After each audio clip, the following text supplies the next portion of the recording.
Y bueno, pues dejo en uso de la palabra, sin mayor preámbulo, al coordinador del Sexto Congreso Internacional de Filosofía del Derecho, doctor Leonel Pérez Nieto Castro. Adelante, doctor. Muchas gracias.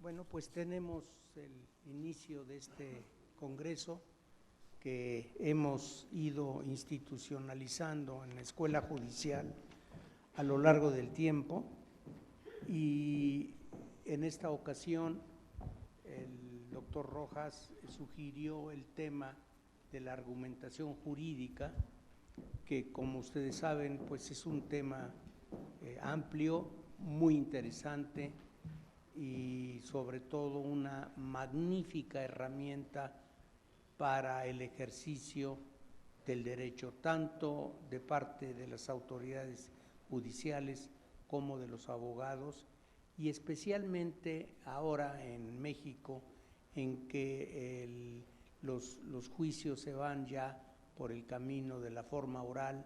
La argumentación jurídica pues constituye una herramienta todavía más importante. Ya tuve el gusto de presentarles a ustedes al doctor Rojas. Él es un joven jurista mexicano muy destacado, de los pocos juristas nuestros que han decidido o que decidieron en su momento de juventud de irse a hacer el doctorado a Alemania, cosa que no es nada común desafortunadamente en México. Quizá nosotros estamos mirando más hacia los Estados Unidos, y quienes no hablan otro idioma que el español miran hacia España. Pero mirar a Alemania es, creo yo, un ejercicio muy importante, porque es desde el siglo XIX la corriente de pensamiento en el derecho quizá una de las más importantes. Y entonces ahí pues formarse ha dado como resultado un magnífico jurista como es el doctor Rojas Amandi. Así que ya no entro en más preámbulos y lo dejo con ustedes. Pues miren, para comenzar, he tenido oportunidad, les platico un poco el contexto del tema de mi conferencia. He tenido oportunidad de ser revisor de algunas tesis del Poder Judicial Federal, de las que ofrece la Escuela Judicial del Poder Judicial Federal, y me han invitado también a participar como sínodo en algunos exámenes. Normalmente la mayor parte de las tesis que se presentan en la escuela judicial, en las distintas regiones, en las distintas ciudades que ofrecen sus posgrados, tienen como materia sustantiva el derecho penal. Ahí fue como yo, que no prácticamente es la materia en la que me siento más alejado, el derecho penal, fue como tomé contacto con este concepto, con esta idea que le llaman hoy día en el derecho penal la teoría del caso. Fue prácticamente asesorando estudiantes sobre temas que no corresponden a mi expertise sustantivo, y fue así como traté de encontrar un vínculo entre lo que se llama en la teoría del derecho penal la teoría del caso, con lo que en la argumentación jurídica se hace respecto precisamente a la organización de la información previa a su presentación. Quiere decir que la argumentación jurídica, uno de los temas que trabaja es la estructuración de la información, la estructuración organizada con base en una idea de aplicación normativa, de información normativa, información fáctica, información valorativa, para tomar una decisión que al final del día, como lo establece pues digamos las antiguas ideas de la retórica, resulte convincente, que sea capaz de producir convicción o persuasión en quien se tenga que lograr esto. Quiere decir entre las partes y frente al auditorio jurídico. Por eso, en un primer acercamiento y en esta exposición, en esta primera, digamos que conferencia, podría yo decirles que de manera interesante el concepto de teoría del caso tiene que ser investigado todavía. Todavía tenemos que introducirnos en él, sobre todo en la parte a la que se refiere el primer término de esta definición, prácticamente hablando en el término de la teoría. Porque muchas veces existe una concepción muy simple del conocimiento, en el sentido que el conocimiento es reflejar en la memoria o en el pensamiento lo que nosotros percibimos a través de los sentidos, y que hay podríamos decir, un contacto directo entre la realidad objetiva y nuestra experiencia, podríamos decir, como seres humanos, y eso no es correcto. Es muy interesante ver cómo adoptaron este concepto en las teorías de Estados Unidos, las teorías norteamericanas, precisamente porque lo que se plantea no es una propuesta de cómo resolver el caso, es realmente hablando una verdadera teoría, con lo que esto implica. Fíjense ustedes que, para comenzar, yo lo que les puedo decir es que en la vida humana, pues realmente las teorías son el vehículo del conocimiento y de un modo u otro resultan implicadas en la mayoría de las interpretaciones que hacemos sobre las conductas humanas. Esto, fíjense ustedes que de manera muy importante, lo que podríamos reflexionar en este nivel es precisamente que, como nos decían los filósofos clásicos, el pensamiento aporta algo que no tiene la realidad. Nuestro conocimiento no nada más es una actividad meramente reproductiva de lo que vemos o sentimos o experimentamos en general. Es sobre todo una actividad creativa. Todas las teorías tienen digamos que una fantasía, o tienen algún tipo de ideología, o tienen algún tipo de aportación del cerebro, de nuestro pensamiento, que no es un reflejo directo de la realidad. En ausencia de teorías que probar, los juicios sobre las conductas prácticamente no tendrían sentido. Si nosotros no tuviéramos, por ejemplo, teorías tan elementales como la del bien y el mal, teorías tan simples como la de, podríamos decir, la de virtudes y defectos, etcétera, etcétera, prácticamente el cerebro no nos serviría para hacer evaluaciones sobre la realidad. Todos estos conceptos o categorías son, como podrían decir los filósofos clásicos, sobre todo Kant, son aportaciones propias del cerebro para conocer.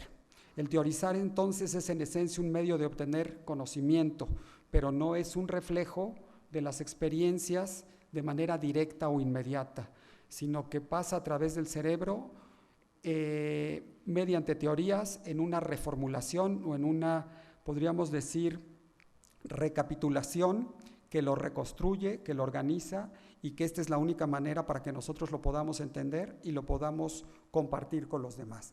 Las teorías son la llave para la comprensión de los fenómenos empíricos y normalmente no se desarrollan hasta que una investigación previa no ha conseguido una cierta información, un cierto número de generalizaciones empíricas acerca de los fenómenos en cuestión. Fíjense ustedes que las explicaciones que nosotros damos sobre los hechos consisten básicamente en subsumir, quiere decir, en conceptuar fenómenos bajo teorías. Realmente, entonces, por eso siempre el primer paso del conocimiento es que nos carguen de conceptos teóricos del cerebro, con base en los cuales nosotros vamos a ir pudiendo, a lo largo de nuestra experiencia, ir interpretando, ir analizando fenómenos de la realidad. Podríamos decir nosotros que una teoría tiene la finalidad de proporcionar una mayor comprensión de los hechos, presentándolos como meras manifestaciones de ciertos conceptos, leyes o simples ideales. Lo que parecería ser que va de la experiencia al cerebro, según como nos los plantea la teoría del conocimiento moderna, es más bien en el sentido inverso. ¿Qué quiere decir? La teoría es una construcción intelectual que desde luego hemos construido con base en ciertas experiencias, con la sistematización de ciertas informaciones, pero que nos sirve más bien para entender el mundo proyectando esas ideas en la realidad a través de interpretaciones que hacemos con base en esos conceptos, en esas teorías, en esas generalizaciones de los fenómenos que nosotros estamos atestiguando. Pero además las teorías nos permiten, fíjense esta parte, dirigir la inteligencia para alcanzar una comprensión determinada de los hechos. Quiere decir que la teoría es como una lámpara que en la oscuridad nos indica qué vemos y qué no vemos. La teoría es un constructo que guía al pensamiento para encontrar ciertas realidades. Y pues las teorías también, en su parte, digamos, negativa, solo hacen énfasis en algunos puntos de lo que realmente está sucediendo. Si nosotros analizáramos, por ejemplo, cualquier teoría del derecho, nos vamos a dar cuenta que hacen mucho énfasis en algunos temas y otros temas los dejan totalmente desatendidos. Esto no es un defecto del teórico, es una característica natural de las teorías. Las teorías están preparadas para enseñarnos, como dicen los teóricos, un ver qué. O sea, ¿qué vemos en la realidad? Es un poco lo que las teorías nos han enseñado a ver, lo que nos están preparando para ver.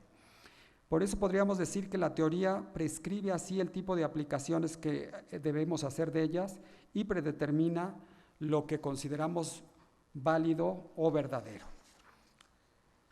Fíjense que las teorías tienen la finalidad de proporcionar una mayor comprensión de los hechos, presentándolos como meras manifestaciones de ciertos conceptos, leyes o simples ideales.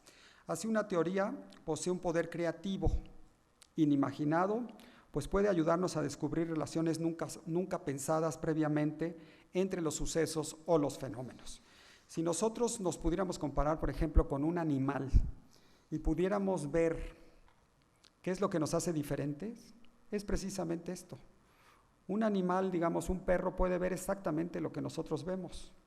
Ve la misma, podríamos decir, el mismo contorno, el mismo objeto. ¿Cuál sería la diferencia? No puede interpretar lo que es un automóvil y lo que sería un autobús o lo que sería un tráiler. Todo lo vería simple y sencillamente igual. Su cerebro no le da tampoco para tener la capacidad para, digamos, incorporar teorías y que le sirvan para ir interpretando la realidad y todos los fenómenos a los que se va enfrentando. Entonces, podemos decir que por lo mismo, cada cambio teórico introduce nuevos criterios de objetividad y verdad. Esto vean ustedes que es muy importante en esta teoría del caso, adelantándonos un poco al tema.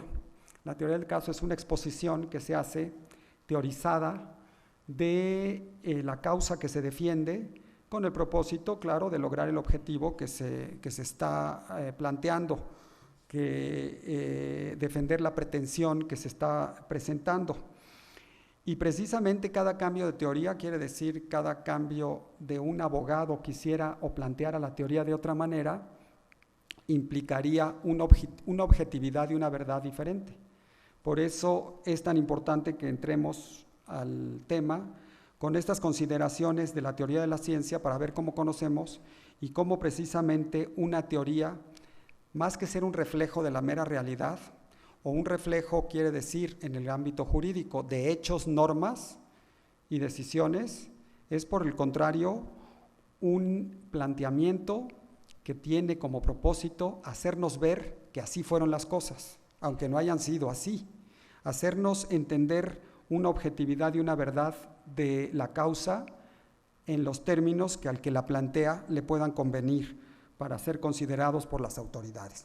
Por eso, en la ciencia se suele asegurar que los hechos están cargados de teorías.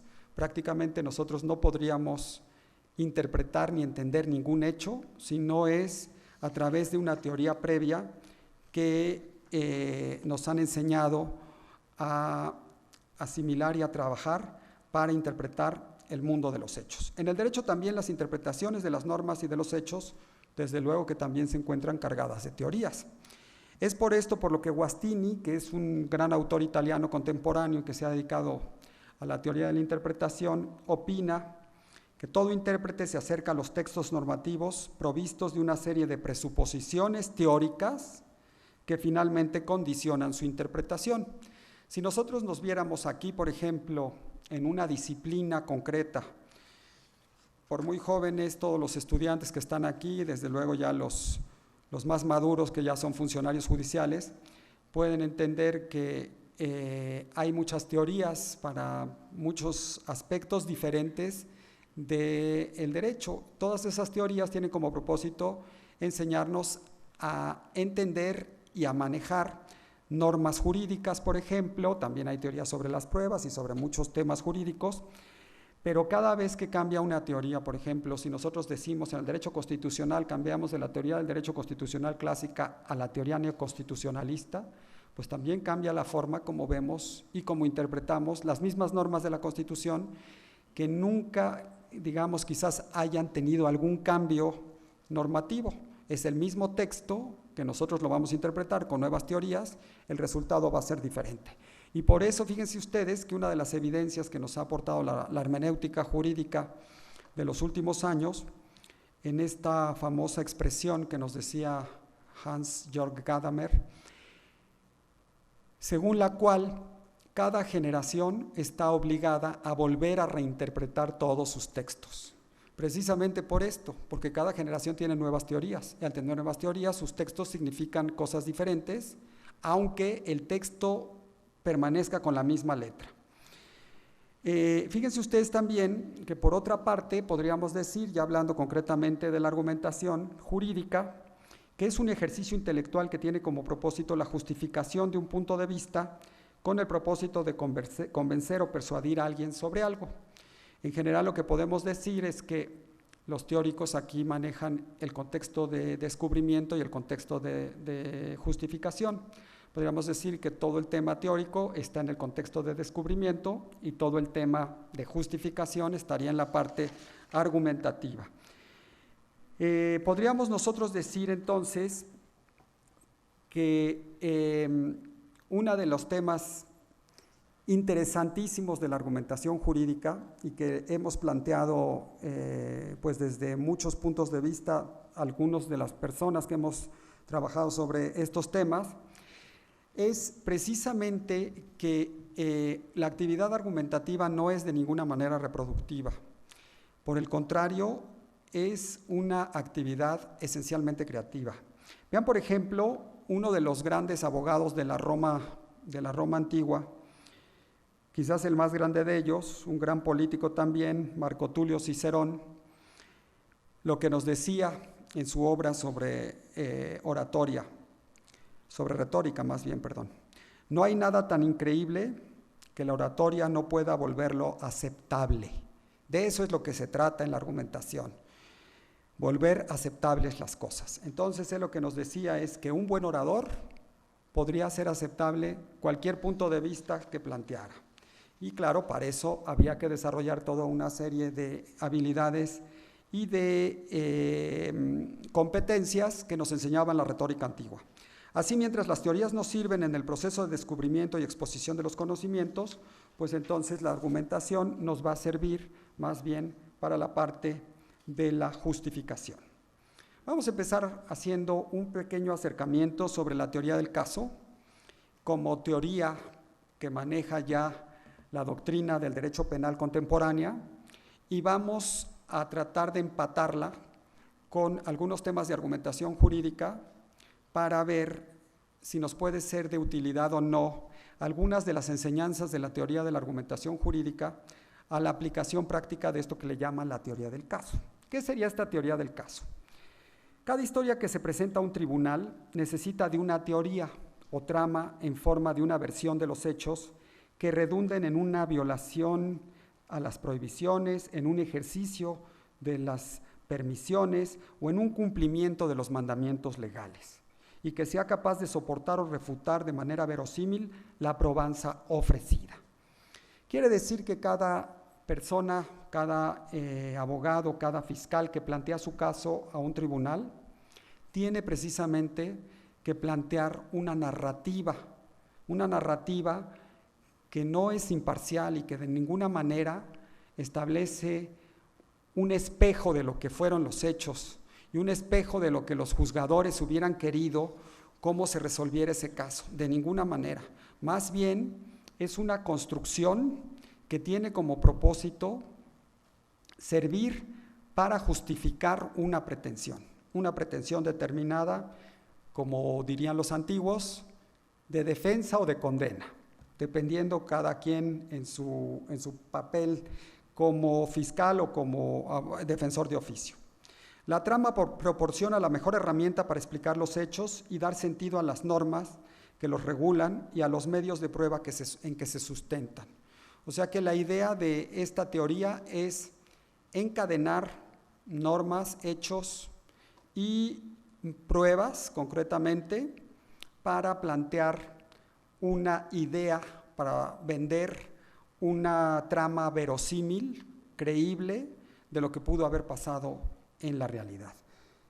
Reconstruir los casos como tal es imposible, por más que nos digan algunos teóricos del derecho penal que se reconstruyen los casos, eso es una metáfora. Realmente hablando, los hechos quedaron muertos en el pasado y solo quedan pruebas de algunas partes de la película de todo lo que sucedió en el pasado. Y por eso es tan importante la construcción de una teoría adecuada, porque nunca es posible que en un juicio se recupere toda la evidencia necesaria para poder plantear de manera directa qué es lo que sucedió, y lo mismo sucede con las normas. No es posible que tengamos toda la información necesaria para saber qué es lo que estuvo pensando el legislador cuando emitió esta o aquella norma, cuando tenemos algunos conceptos dudosos que han cambiado de significado a lo largo del tiempo y que resultan de difícil interpretación. El planteamiento de la causa es un presupuesto necesario de la defensa y se le conoce exactamente en el derecho penal como la teoría del caso. En la teoría del caso, la narrativa se construye con una versión de los sucesos que resulte consistente con los hechos comprobables y con las permisiones o prohibiciones legales convenientes a los intereses, ya sea del abogado, y apta para ser aceptada por el juzgador. Una teoría del caso bien pensada permite al abogado hacer las preguntas correctas y buscar la evidencia apta para preparar una defensa exitosa del juicio. El producto final de la construcción de la teoría del caso debe ser una versión coherente y lógica de los méritos del caso que resulte consistente con las necesidades de la pretensión, que sepa explotar las fortalezas de la evidencia y que encuentre las formas de compensar sus debilidades. La teoría del caso, una teoría del caso bien expuesta, debería de ser capaz para persuadir al juez que los hechos que la sustentan son los que realmente sucedieron y que las normas propuestas resultan aplicables conforme a la interpretación que se propone en la misma. La teoría del caso funciona entonces como una especie de lente que permite dar una lectura intencionada que permita explicar lo sucedido. Exactamente lo mismo que dicen los teóricos de la ciencia, cómo funcionan las teorías de la ciencia, es lo que nos dicen acá algunos especialistas norteamericanos de cómo funciona la teoría del caso y llegan a la misma conclusión. Al final la teoría no es un reflejo de la realidad, es más bien un lente que nos permite dar lectura intencionada o la lectura intencionada que permite explicar lo sucedido. Claro, esa explicación de lo sucedido, insisto yo, de tal forma que resulte idónea para justificar como jurídicamente razonable la posición, la conducta de alguna persona de la que se está defendiendo la causa. Y por lo mismo, aquí es muy importante entender que la teoría del caso está prevista en el artículo 20 de la Constitución, fracción 5, apartado A, misma que establece que el proceso penal será acusatorio y oral, se regirá por los principios de publicidad, contradicción, concentración, continuidad e inmediación, y dice que dentro de los principios generales establece que la carga de la prueba para demostrar la culpabilidad corresponde a la parte acusadora. Conforme lo establezca el tipo penal, las partes tendrán igualdad procesal para sostener la acusación o la defensa respectivamente. De aquí es de donde nos dicen los teóricos del derecho penal que de donde se desprende la obligatoriedad de presentar una teoría del caso cada vez que se participe como operador jurídico, como abogado o como fiscal en un juicio de este tipo. Una teoría del caso debe de tener 3 elementos según lo que nos mencionan los teóricos del derecho penal. Una teoría fáctica de los hechos, va a ser un dibujo de los hechos, una versión, una narración, una dramatización, podríamos decir ya en un término más artístico de los hechos. Una teoría del derecho, teoría jurídica, que no es más que un ejercicio interpretativo, utilizando herramientas de interpretación, de aplicación, de ponderación jurídica que resulten convenientes a los intereses que se están tratando de defender, y una teoría o base probatoria. La teoría fáctica podríamos decir que consiste en una versión de los hechos construida con base en los detalles del suceso, materia de imputación penal, y con una intención explícita de convencer o persuadir al juzgador sobre la responsabilidad o no del imputado. Esta teoría fáctica es necesariamente la primera parte de la teoría del caso, puesto que los hechos son los que dan mérito mediante la subsunción a la realización de una hipótesis normativa que amerite la aplicación de una consecuencia normativa. Desde un punto de vista meramente de orden, podríamos decir que lo primero que habría que narrar o que establecer serían los hechos, porque pues de poco vale la pena que investiguemos en abstracto qué están regulando, qué están prescribiendo las normas, si nosotros no sabemos a qué hecho, qué causa se le van a aplicar esas normas. Antes de considerar los hechos, los supuestos normativos pues no son más que enunciados generales y abstractos, irrelevantes por sí mismos para activar la maquinaria judicial. Debido a que una buena teoría fáctica se prepara desde el punto de vista del juez, el núcleo de la misma debe ser una narración cronológica de lo que sucedió antes, durante y después del evento. O sea que fíjense ustedes muy bien, sobre todo a los más jóvenes, algo que es muy importante. Toda la teoría de la argumentación jurídica solo nos sirve para 2 cosas. 2 cosas que parecen muy simples, pero son muy, muy valiosas en la práctica. Orden y claridad.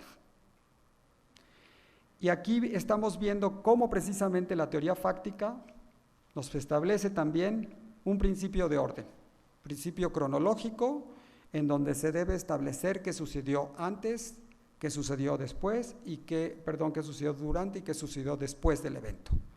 Un principio de orden, porque fíjense ustedes algo muy interesante. Un juicio o cualquier actividad práctica del derecho implica comunicación. Es un ejercicio de comunicación. Si nosotros no nos sabemos comunicar, por muy claro que lo tengamos en nuestro cerebro, por muy genios que seamos en nuestras reflexiones, no vamos a ser exitosos de ninguna manera. Tenemos que sabernos comunicar y saber darnos a entender de una manera clara y ordenada. Toda esta parte de lo que hoy llamamos argumentación jurídica y que viene de la antigua retórica, que es una de las 3 componentes de la antigua retórica, ese es el único objetivo que persigue, orden y claridad. Si nosotros somos claros de expresarnos con orden y claridad, hemos ganado gran parte de los retos que representa esta actividad práctica del derecho. Y aquí, dentro de nuestra narración en la teoría fáctica, deberíamos incluir lugares, escenarios, personajes, sentimientos, circunstancias de modo, instrumentos utilizados y los resultados de la acción. Quiere decir que mientras más claros seamos en cómo nosotros diferenciamos cada uno de estos elementos, somos explícitos en diferenciar los lugares, los escenarios, digamos, todo el escenario del crimen, saberlo dominarlo, saberlo ilustrar, manejar sus partes, separarlas y poderlas expresar adecuadamente, más éxito podremos tener. Fíjense ustedes que ya la parte normativa de la teoría del caso se le llama teoría del derecho, que no es la teoría del derecho que nos enseñan en general. La teoría del caso debe identificar las normas penales aplicables y la teoría del delito que operará para dotar de significación a las mismas. Vean ustedes esta parte. La teoría del caso debe identificar primero las normas penales. Estamos muy bien, eso está en el código. Pero ¿por qué no podemos ser solo codigueros? Porque necesitamos una teoría del delito para interpretar esas normas. Así como las teorías del conocimiento nos han dicho que no basta nada más observar, sino tenemos que interpretar los hechos, quiere decir, le tenemos que dar un significado conceptual que tiene que pasar por un proceso intelectual. Lo mismo pasa con las normas. No basta nada más leerlas, sino pues ¿para qué fuimos todos tanto tiempo a una facultad de derecho? Pues ahí están los códigos muy claros, es la ley vigente y ya con eso hubiera sido suficiente. Por el contrario, necesitamos toda una herramienta intelectual para entender precisamente qué significado hay que darle a esos conceptos normativos, a esas normas, de tal manera que tengan una relevancia práctica en el derecho. Si no, pues no podríamos realmente trabajar. Si alguien nada más sabiendo leer cree que leyendo un código es suficiente para poder trabajar en el derecho, pues podrá experimentar qué se siente cuando se dé cuenta que no podría trabajar en el mismo. Debido a que una buena teoría fáctica, la identificación de las normas aplicables se debe orientar por los principios de legalidad, taxatividad y prohibición de la aplicación por analogía y por mayoría de razón, además de considerar los ámbitos de validez normativa, espacial, temporal, territorial, material. Fíjense ustedes muy bien, es que estos son principios propios del derecho penal que deberíamos estar considerando dentro de la construcción normativa. Son, digamos que, normas generales del derecho penal y por lo mismo tendremos que estarlas considerando en cada aplicación práctica de cualquier norma del derecho penal. La teoría o base probatoria es la que se expone para demostrar que los elementos de prueba sustentan a la teoría fáctica y resultan congruentes con la teoría del derecho. Aquí, gran parte del éxito radica en que la teoría fáctica y la teoría del derecho coincidan en el mismo camino que necesitamos que coincidan precisamente para justificar la pretensión que es la que queremos nosotros que se justifique, que se tenga por justificada, o para refutarla si estamos en el otro lado del pleito. Así, fíjense ustedes que es como podríamos decir que estamos dentro de la teoría del caso. Esto es lo que nos han informado los teóricos de qué es una teoría del caso. Vamos a tratar de encontrar la otra parte de la bisagra, que le llamamos nosotros argumentación jurídica, y tratar de hacer alguna reflexión sobre dónde podríamos encontrar elementos que puedan servirnos para mejorar una teoría del caso conforme a lo que hoy la teoría plantea que es una buena teoría del caso. ¿Cómo la podríamos mejorar con herramientas de argumentación jurídica? Como ustedes sabrán, la argumentación jurídica pues es una rama especial de la filosofía del derecho que tiene que ver, se relaciona con la aplicación de normas generales y abstractas para la toma de decisiones particulares y concretas. O sea, trabaja con los mismos temas que trabaja también la interpretación, la hermenéutica y la lógica jurídica, además de lo que llaman por ahí la metodología, que es una disciplina, podríamos decir paraguas, que tiene un poco de todo. La construcción formal de un razonamiento jurídico en que se proponga una aplicación normativa debe observar una estructura que está prescrita o que está, podríamos decir, cuyos elementos están mencionados en el segundo párrafo del artículo 14 de la Constitución Política de los Estados Unidos Mexicanos. De esta manera, este párrafo nos dice que nadie podrá ser privado de la libertad o de sus propiedades, posesiones o derechos, sino mediante juicio seguido ante los tribunales previamente establecidos, en el que se cumplan las formalidades esenciales del procedimiento y conforme a las leyes expedidas con anterioridad al hecho. De esta manera, esta disposición, este pasaje, este párrafo, establece que, si lo bajáramos al lenguaje lógico, establece que un hecho se debe subsumir bajo el supuesto de una ley expedida con anterioridad, y de ahí deberíamos inferir la consecuencia, que es precisamente que se le prive a alguien de la libertad, propiedades, posesiones o derechos. Esta es la forma en la que los principios de Estado de Derecho y de legalidad se expresan. Quiere decir que gracias a que las autoridades tienen esta obligación, es como podemos hablar de un principio de Estado de Derecho en la práctica de la vida jurídica, y también como podemos hablar de un principio de legalidad. Desde este punto de vista, la validez de la conclusión se deriva de las premisas fáctica y normativa, haciendo uso de ciertas reglas de subsunción y de inferencia adecuadas.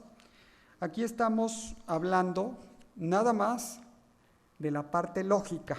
La argumentación también tendría una parte retórica a la que no le vamos a entrar, nada más nos vamos a quedar en la parte lógica, porque es donde vemos que para la construcción de la teoría del caso podríamos aportar algunos elementos de interés. Quizás también pues tendríamos que analizar más los temas de la argumentación de justificación externa o de justificación material, para ver de qué manera podríamos ir adaptando estos temas de argumentación y de teoría. Sobre cuál es la utilidad que podría aportar pues, la teoría de la argumentación jurídica con todas sus herramientas, sus conceptos, a la construcción de la teoría del caso, bien podríamos decir que desde mi punto de vista son varios los aspectos que podrían resultar de gran utilidad. Podríamos decir que sobre todo en cuanto hacia la forma, como se deben correlacionar el hecho narrado en la teoría fáctica con las normas jurídicas aplicables que habíamos expresado nosotros en la teoría del derecho. Y la forma en la que debe derivar la solución propuesta a partir de normas jurídicas que resultan aplicables. Aquí estamos hablando de dos aspectos que en la lógica se les conoce como subsunción y como inferencia. Concretamente, podríamos decir que nos vamos a quedar solamente en temas de subsunción, ni siquiera en los de inferencia, porque también pues, hay que entender que estamos en una conferencia donde hay que respetar tiempos y hay una forma podríamos decir, que respetar y con un objetivo muy concreto. Entonces, por lo mismo, nosotros podríamos decir que tanto la teoría del caso como la argumentación jurídica lo que buscan es que ordenemos el mundo de los hechos comprobables o comprobados, de las normas válidas relevantes y de los valores y de las decisiones propuestas o adoptadas conforme con las reglas y los principios que garanticen el resultado que nuestro razonamiento resulta digno de convicción por ser lógico, coherente y consistente. ¿Qué quiere decir esto? Quiere decir que debemos de plantear siempre, desde el punto de vista de la teoría del caso, como desde el punto de vista de la argumentación jurídica, una correlación entre normas, hechos, valores y decisiones, de tal manera que parezca digna de ser tomada en cuenta porque resulte convincente desde un punto de vista de racionalidad jurídica, no de cualquier tipo de racionalidad, Fíjense que entonces, como les había mencionado, los conceptos importantes para este caso dentro de la lógica, la argumentación de tipo lógica, estaríamos refiriéndonos básicamente a la subsunción y a la inferencia. En esta ocasión nos vamos a concentrar en los temas de la subsunción. Como bien lo señala McCormick, que es uno de los grandes autores de esta materia, uno de los elementos propios de cualquier modelo argumentativo lo es el de la justificación deductiva. Quiere decir, siempre debemos poder demostrar que la decisión concreta es aplicación para un caso particular de una norma general y abstracta, independientemente de cuál sea la fuente.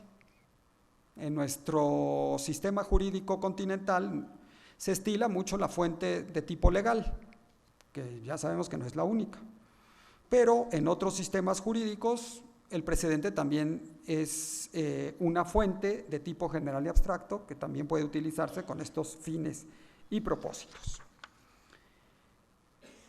Podríamos decir entonces que la teoría de la argumentación jurídica en su enfoque lógico ha trabajado con modelos argumentativos que realmente pueden contribuir a aportar mayor orden y mayor claridad a la teoría del caso. Concretamente hablando, como les había adelantado, voy a plantear nada más algunos temas en donde el concepto de subsunción quiere decir este ejercicio lógico por medio del cual conceptuamos un concepto por debajo de otro o un concepto como elemento de otro, cómo nos puede servir en el armado, en la construcción de una teoría del caso. La subsunción es el proceso de subordinar un término por debajo de otro en términos de lo que nos dice la teoría de la lógica. En el derecho, el término subordinado constituye un hecho fáctico, al que se le conoce como caso, mientras que el término subordinante lo es una norma jurídica general y abstracta. Entonces, de lo que se trata en el derecho es sumir un hecho o los aspectos relevantes de un hecho bajo lo previsto en un supuesto normativo de manera general y abstracta. Según uno de los grandes lógicos del derecho, quizás el más grande de los años 50, 60, Carl English, la subsunción de un hecho concreto bajo un supuesto normativo solo puede interpretarse como una clasificación de los hechos en la clase de casos designados por la ley. Precisamente de eso se trata. El link o la conexión que hacemos entre hechos y normas es en el sentido de poder justificar que los elementos relevantes de ese suceso encuadran bajo los conceptos propios del supuesto normativo previsto de manera general y abstracta en una ley. Cuando se plantea la pregunta sobre si un hecho encuadra o se subsume bajo los conceptos en que se expresa un supuesto jurídico, debemos analizar tres elementos. Aquí lo que, digamos, la lógica nos recomendó para llevar a cabo la subsunción de manera adecuada y lo que nos puede servir de una manera muy importante para armar una buena teoría del caso es distinguir tres aspectos importantes: personas, hechos jurídicamente relevantes y normas jurídicas aplicables. Acuérdense que de lo que se trata en la subsunción es hacer una correlación, entender que el hecho constituye la realización en el mundo fáctico, en el mundo del tiempo y el espacio, de una hipótesis normativa que está prevista de manera general y abstracta en una ley. Esto mismo que hace una autoridad cuando emite una sentencia, esta misma correlación, este mismo encuadre, es el que tendríamos que hacer nosotros si planteáramos una teoría del caso. Respecto al primer elemento, se debe señalar que en la narración de subsunción se deben tratar las conductas de cada persona por separado. Esto nos lo recomendaba la antigua lógica y es algo muy útil para aportar lo que yo les había anunciado desde un principio, que es el objetivo importante de la argumentación: orden y claridad. Cuando nosotros tenemos varios, digamos, sujetos imputados, varias personas que tienen que ver con una conducta, En la teoría del caso deberíamos de poder separar la conducta de cada uno de ellos y narrarlas por separado. Las preguntas de subsunción deben formularse siempre respecto a una sola persona. Esto es válido también cuando intervienen varias personas que aparentemente se comportaron de la misma manera, como puede ser, por ejemplo, lo que vimos el día del domingo en un estadio de fútbol, que hubo una bronca entre dos, pues digamos, barras de los equipos que jugaban en la cancha. No podemos hacer una narración de todo lo que hicieron todos los que estaban en un bando y en otro. Tendríamos que ser suficientemente capaces para poder imputar de hacer la narración de uno por uno. Respecto a los hechos, los mismos se deben analizar con base a cada uno de los elementos del tipo y de los elementos del delito. Quiere decir que para justificar adecuadamente que el hecho se subsume bajo el supuesto jurídico, bajo los elementos del tipo, para ser más técnicos, tendríamos que considerar cuáles son cada uno de los elementos del tipo y comprobar cada uno de ellos respecto a las conductas que se llevaron a cabo fácticamente y hacer las correlaciones de una manera clara y precisa. Mientras mayor precisión, mayor claridad y mayor eficiencia vamos a tener en nuestras presentaciones en las teorías del caso.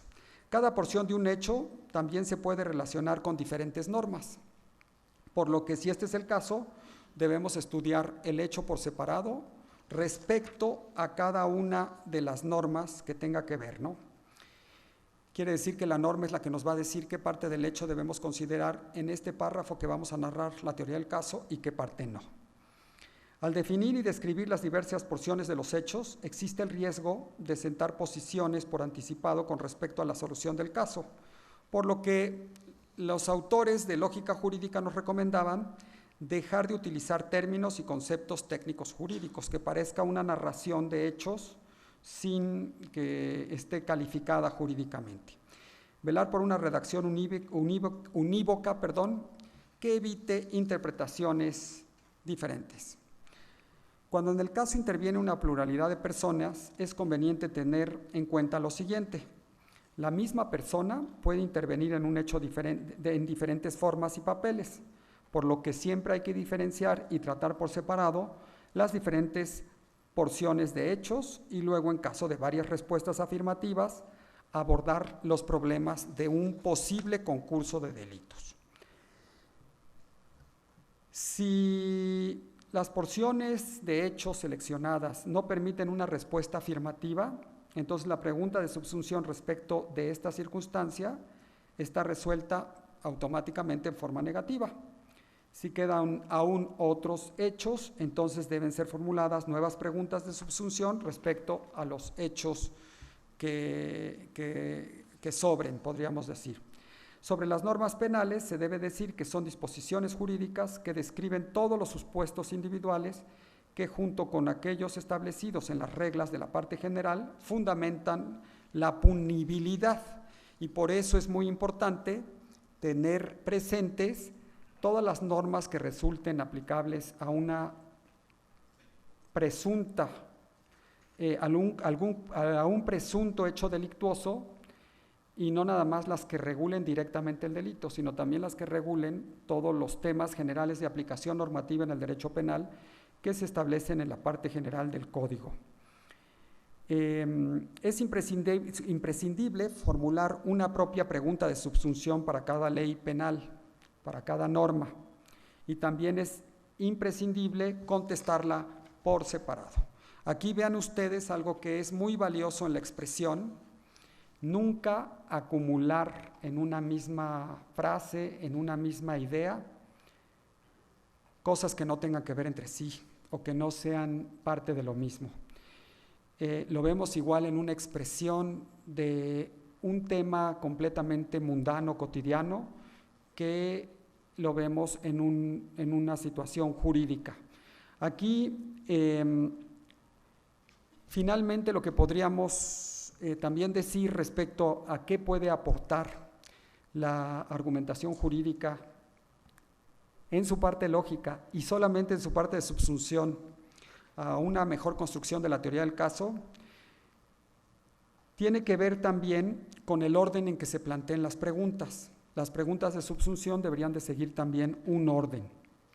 Hay que ordenarlas porque de una mejor, digamos, organización de la información es más fácil que la autoridad pueda entender lo que le estamos tratando de comunicar y por lo mismo estamos en el primer paso a poderlo convencer y que nuestro planteamiento, nuestra construcción de la teoría del caso pudiera resultar relevante. Si se plantean varias preguntas de subsunción sobre una persona, hay varios aspectos para el ordenamiento de las mismas que además pueden ser combinadas, pero el orden que vamos a plantear sería en primer lugar hechos punibles graves antes que hechos punibles leves. Primer principio de orden. ¿Por qué? Esto es meramente retórico. Siempre que nos comunicamos con alguien, la persona tiene más atención al principio que al final. Esto no es que sean groseros, desatentos o distraídos. Simple y sencillamente quiere decir que los seres humanos ponemos más atención al principio que al final. Nuestra capacidad de atención va bajando. Y entonces por eso lo que decimos en primer lugar debe ser lo más importante, porque es cuando la persona o el auditorio están más atentos a lo que les estamos comunicando. 2. Hechos punibles por comisión antes que hechos punibles por omisión. Este sería el segundo nivel de gradación o de orden. 3. Hechos punibles dolosos antes que hechos punibles culposos. Por lo mismo que les digo, son más importantes unos que otros, tienen que ir en primer lugar porque así la autoridad está más atenta al principio que al final. Hechos punibles consumados antes que hechos punibles en tentativa. En el número 5 tendríamos finalmente hechos punibles base antes que hechos punibles calificados o de alguna manera pues privilegiados, podríamos decirles de esta manera. Pues muy bien, de esta manera es como termino mi exposición. Espero que les haya sido de utilidad y agradezco mucho su atención. Gracias.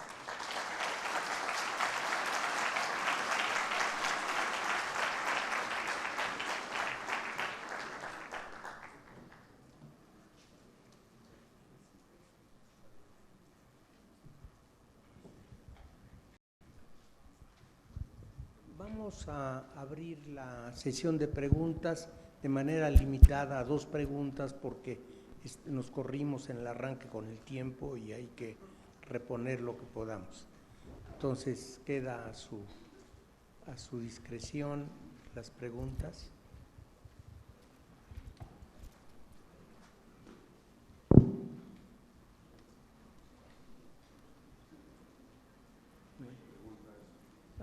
Aquí, por favor.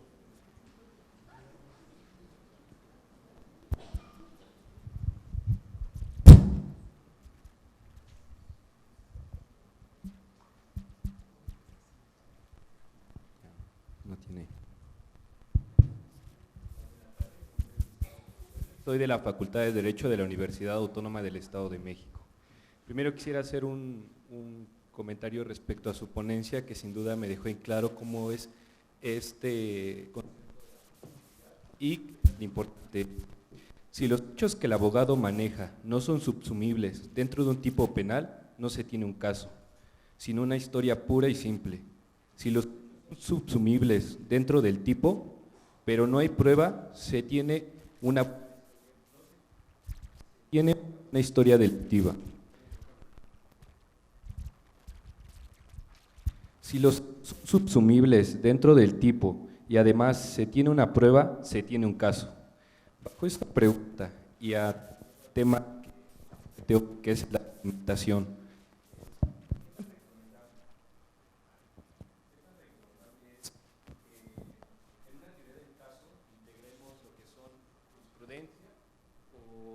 o alguna tesis que pueda ilustrar al juez o en su caso al juez sin que parezca una cátedra. O sea, qué tan tan recomendable es eso, tal vez meter algún criterio jurisprudencial o alguna tesis para ilustrar al juez sin que parezca una cátedra y por lo tanto se vea pues de cierta forma un poco mal. Sí, bueno, mira, la pregunta me parece muy oportuna porque siempre hay que considerar que dentro de la parte normativa del derecho hay que considerar y tener siempre en el radar la jurisprudencia. La jurisprudencia no es más que un complemento o sería más que normas de precisión de las leyes. Entonces, sí hay que tener en consideración que cuando hacemos un planteamiento normativo de cualquier tipo, siempre debemos pensar en la jurisprudencia. Ahora, fíjate que la otra parte de tu pregunta es muy interesante porque todo depende de cómo se plantean las cosas. Sí hay algo que la retórica antigua nos enseñaba y que debemos de tomar muy en cuenta. Siempre dar la impresión de arrogancia o de petulancia va a generar una animadversión. Entonces, la manera como nosotros nos dirigimos, como presentamos, evidentemente esto que tú dices de querer presentarla como una cátedra e ilustrar al ignorante que no sabe cómo debe hacerlo, puede resultar contraproducente, evidentemente porque adoptar esas posiciones ya generan una animadversión, y aunque tuvieras la razón en el fondo, puede ser que eso ya altere el criterio, sin decir que te va a negar lo que le estás pidiendo si procede en derecho. Entonces, siempre la educación, la modestia,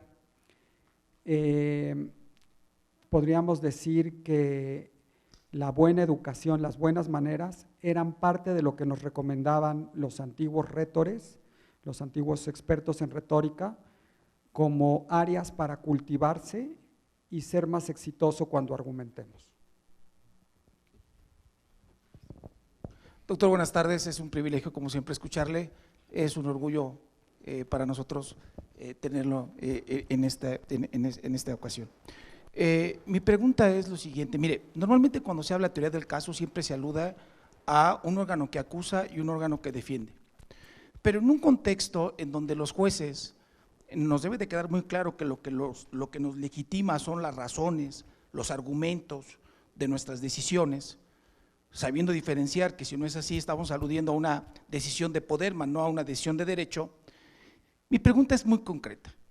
¿El juez, al momento en que resuelve, tiene una teoría del caso, una metateoría del caso, o este concepto no es aplicable a la decisión judicial? Esa es mi pregunta.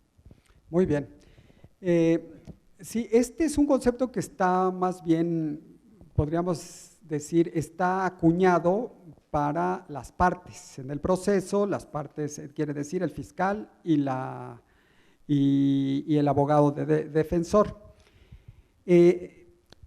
Aquí un poco el matiz es el siguiente: la teoría del caso, como se plantea, tiene un propósito retórico de ganar, o sea, de persuadir, y no exactamente su criterio fundamental es la verdad, sino su criterio fundamental es más la eficacia. Entonces podríamos decir que tendría una teoría del caso el juez, pero mucho más orientada por lo que en conciencia y de acuerdo con su experiencia, sus conocimientos, sea criterio de verdad jurídica. Digamos, el razonamiento del juez sí tiene como principio, como criterio, la verdad, aunque sea solo jurídica, pues es un tipo de verdad. Entonces, podríamos decir que sí tiene una teoría del caso y sí construye su propia teoría del caso, porque sí argumentativamente tiene que vincular los hechos con las normas, con la decisión y con los valores, pero aquí manejan más bien el tema de teoría del caso, si te das cuenta, en la doctrina, más como una estrategia de lucha que como una representación de una decisión o de por lo menos predecisión, un pronóstico de decisión con base en criterios de verdad jurídica. Entonces, yo diría que sí, pero no exactamente como se maneja en la teoría del derecho penal contemporáneo. Pues muchas gracias a todos ustedes. enseñanza de mi escuela judicial. Poder judicial mexiquense y su escuela judicial.